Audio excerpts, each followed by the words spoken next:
Kamai hayo ngako ko. Ado ihun season 2, 3.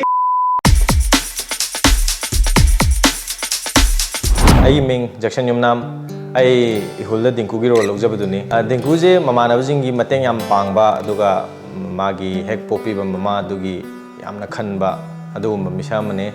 Aduga ma lai lai su haiba aduga masagi pamjabana angang oringeda jagoi saba film kumba mayam pame. Ado ai sa real life ta jai tare ai dum jagoi sabje ai dum pame aduga ai dancer oina jhore mayam na jehena khangbiramani ai hul han ba kumak paje ai ngonda kaisu sumaina hojik ihul je mayam na nungsibiba simak yamna hena kaino tawbuni habje ai kaisu khande ado ai ihul haiba web series se ai oina di ek tawbase sina main cast oina hai tare main cast oina ek tawbasidi ihul na ihan han mane aduna akhoi asuk sangaba chahi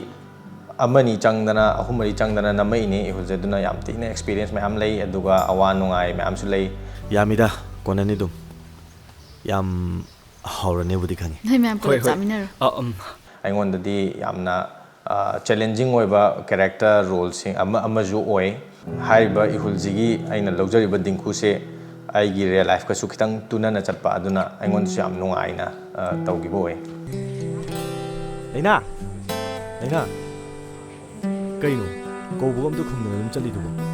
kaino dum har o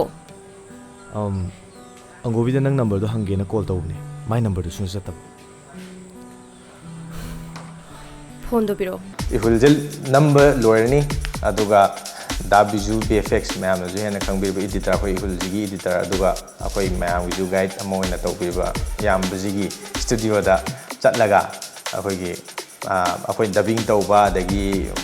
mayam dugi kai kai yengba khotpa experience oina bai tare ihul tawringai manungi hai tare yam nungai khangde da mi geije khangbu khangnar di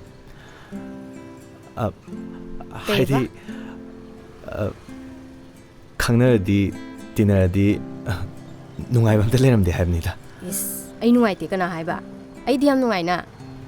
season 2 da laiba episode sing loi nungai aduda aina khara hena yamna ningjang hoba episode sing khara hai ta gadi khogi Bindiya na ingon da khupang na tha gi sinje sije taseng na kan da aingon da khangde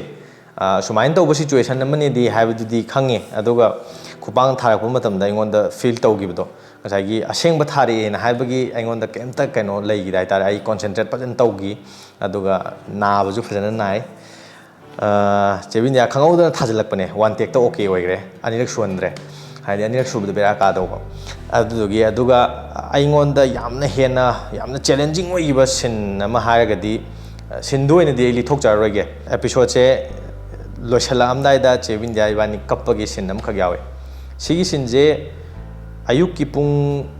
drama thoi adai digi ready dawe aduga pung ama adai digi akoi namba hawe nambaduna sin ama khatane adugi sinje pung numidang nungdang waram gi pung 3:30 saibok bolawe ada ai je kappagi sinne ado mit mai pom na mit sibok da leibada na ba mit mari kapan adum kapkhibagi adum hek hobdai loibok se dum kappa adugi sin du mai ngon da yam wagi aduga ai mayam da su aina tawribi acting do mayam da piba matam da yamna satisfy oiraroidra haibagi ngon yam chingnaba aduga aina ju yam kanna honajagiba haitare adugumba sin am khak oi